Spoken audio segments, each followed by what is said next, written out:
Okay, we are continuing in the American Covenant, the first chapter. The next part starts off called early American education. Early education in America was unique. The norm was private education in the homes, churches, and schools, with the Bible as the foundation for character development as well as intellectual insight. The Pilgrims and other colonists were greatly interested in education, but they saw it as a personal, family, and church responsibility. Communities sometimes offered formal education at the township level, but always under parental control and always biblically based. These early founders, knowing the importance of education, founded hundreds of private schools and colleges during the colonial period. Most of the colleges were started for the purpose of training men for ministry. Educator Rosalie J. Slater gives this account of the success of our founders' educational efforts. At the time of the Declaration of Independence, the quality of education had enabled the colonies to achieve a degree of literacy from 70% to virtually 100%. This was not education restricted to the few. Modern scholarship reports the prevalence of schooling and its accessibility to all segments of the population. Moses Coit Tyler, historian of American literature, indicates the colonists' familiarity with history, extensive legal training, lucid exposition of constitutional principles, showing, indeed, that somehow out into the American wilderness had been carried the very accent of cosmopolitan thought and speech. When the American state papers arrived in Europe, they were found to contain nearly every quality indicative of personal and national greatness. If we seek the sources of our nation's greatness, we will find none more central than the 150 years of instruction in Christian schools and the self-governed principled study and reasoning undertaken in Christian homes. Noah Webster, the father of American education, made the development of Christian character the centerpiece of his educational philosophy. Because all education built upon the foundation of the Bible, children grew up knowing how to find guidance for all human endeavor through the reasoning from its principles. The Bible was the political and economic textbook of the founders. The Reverend J. Wingate Thornton, pulpit of the American Revolution, notes that in 1777, the Continental Congress wrote directing the Committee of Commerce to import 20,000 copies of the Bible, the great political textbook of the Patriots. Now, this section I just read, I believe that's how I ended the last video. We continue. Modern progressive education. In 1838, Horace Mann became the secretary of the Massachusetts Board of Education. During the following years, Mann promoted a philosophy of education diametrically opposed to that of the founding fathers' generation. He is known as the father of progressive public school movement. He supported forced taxation for state schools with on-demand parental control and was detrimental to the private schools. Mann and those who followed him de-emphasized the biblical doctrine of salvation as the basis of character development, replacing it with a humanistic view of the perfectibility of man through education and environment. He encouraged group thinking and study rather than individual initiative and creativity.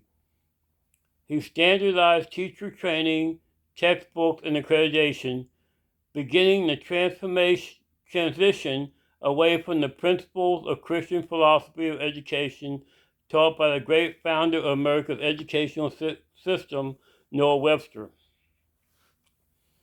As the 20th century dawned, John Dewey, with his progressive method of education derived partially from his exposure to the communist educational system in Russia, carried on the march towards federal secularism. By 1935, a humanistic curriculum had become a dominant influence in most fields of scholarship in this country. Since then, the American public school bureaucracy, the largest in the history of the world, has vaccinated the vast majority of America's youth against what it considers to be the infectious disease of the absolute moral values, obscured as our Christian heritage in the Christian history of our republic. Today, as progressive public education collapses before our eyes, damaging millions of young lives in the process, we now witness the inevitable consequence of 150 years. We cannot correct the bad fruit of bad education by simply permitting voluntary prayer in schools. Success requires a complete change of philosophy and leadership. Criticizing the status quo is an American pastime, but the real question is, how many of us will be willing to sacrifice our time and private funds to rebuild and not tear down?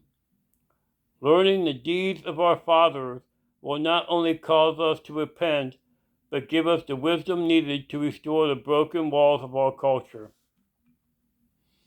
Other questions, such as the reason for the rise in crime, the failure of the government control of welfare, the failure of the jurisprudence system, the failure of the evangelical activity to transform society, can all be understood only when placed against the backdrop of our history in the examination of Scripture. Let us not lose our future by failing to come to grips with our past. We, like the church of Ephesus, need to repent and do the deeds we did at first. But first we must learn what those deeds were. Is there time to restore America? Isn't can't even talk. Isn't evangelicalism more urgent? But some would object, isn't the spread of the gospel our most important duty? Shouldn't it take precedence over repairing our cultural institutions? First, there is no greater priority than the world evangelism. Our colonial ancestors and the founders would agree, and in fact, many of them were fundamentally motivated by this goal as they came to America. William Bradford, the Pilgrim historian and governor, clearly stated that the Pilgrims came with a desire to spread the gospel worldwide when they when they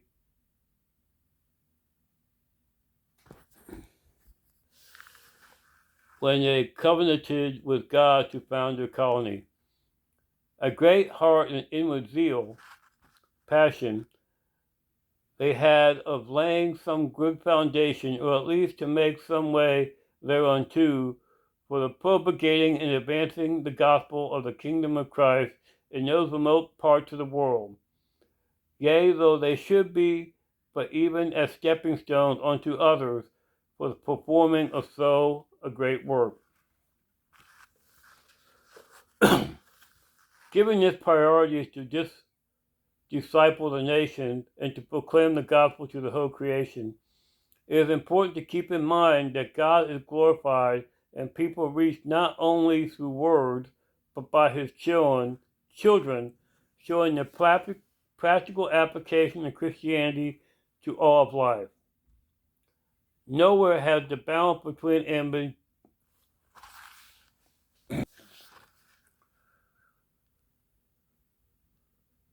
Let me back up here. Given this priority to disciple the nations and to proclaim the gospel to the whole creation, it is important to keep in mind that God is glorified and people reached not only through words, but by his children, showing the practical application of Christianity to all life. Nowhere had the balance between yeah, I'm having trouble with this word for some reason.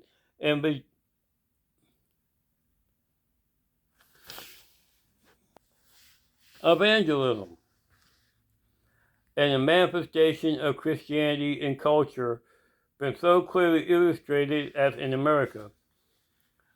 Our nation came into being through the obedience of millions of Christians who took God's gospel and its application into every sphere of life. When we were caring for our own vineyard, we were likened to a city on a hill, and a light to the nations, showing forth the power of Christ in the life of individuals manifested across our nation.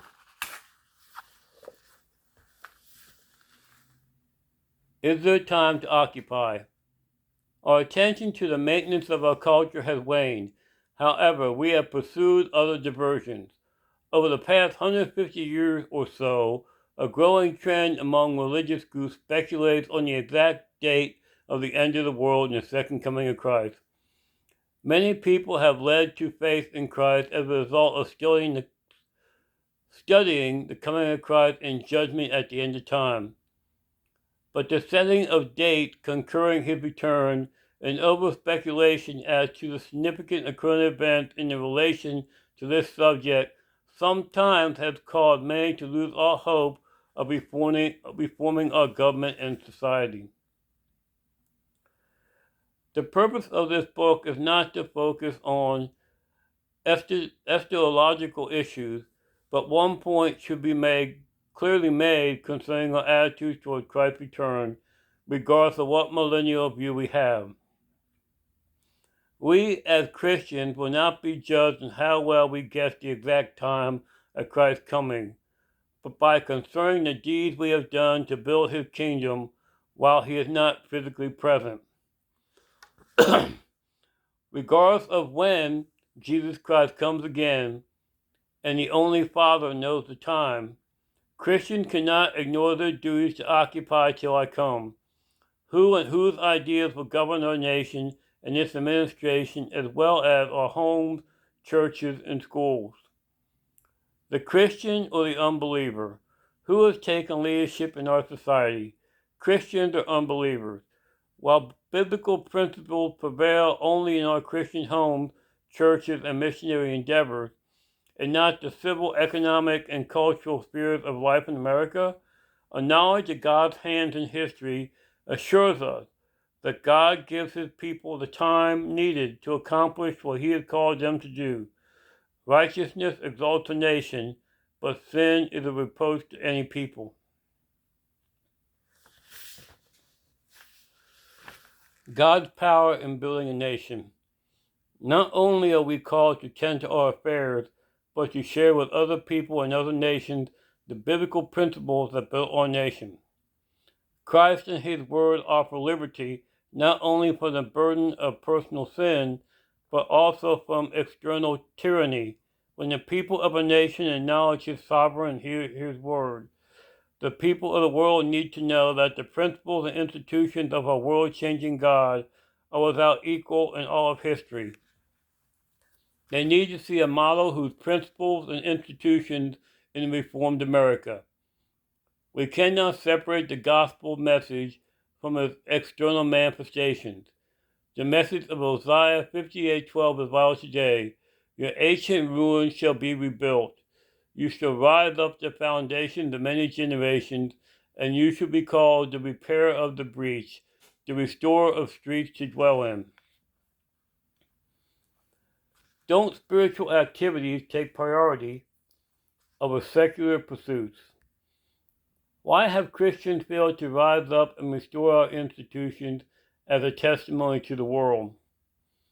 We Americans have accepted in the last few generations that a real distinction exists between the spiritual and sexual pursuits of life. The 1950s defined religion as a personal thing with the implication don't talk about or try and push it into other non-religious areas of life. But the question must be asked, are there any non-religious areas of life? Some time ago, I spoke to a large audience of pastors concerning the strategic need to rebuild our nation to the glory of God. After my speech, a pastor from Southern California came up to me and said, "What you are attempting to do is a worthy effort, but ultimately you know that if God wants to restore a nation, He will do it. All we can do is pray." I paused and asked him if he had any farmers in his church, and he said he did. I asked, why don't we go back to our churches and tell our farmers not to plant their spring crops, but to simply pray and believe? If it is God's will, we will have a great harvest in the fall. The pastor understood. Prayer is important, but if we do not sow our seeds in every area of life, we will have no harvest to reap, but the destruction of our liberty and the rise of totalitarianism.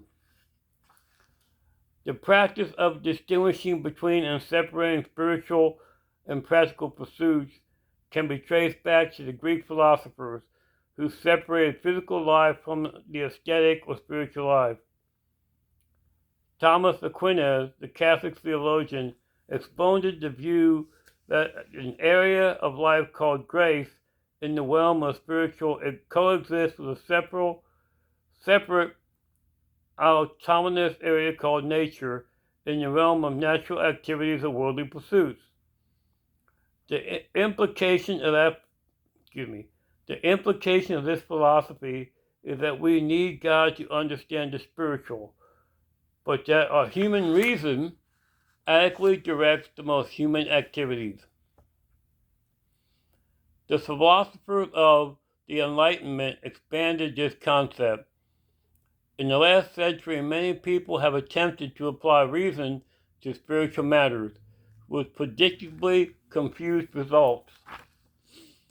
During the same period, many Christians have abdicated any involvement in earthly affairs, since they view all but religious activity as secular. In recent years, the great revival of biblical Christianity has grown. Some good results from the development have occurred, including an emphasis on the need of a personal relationship with Jesus Christ.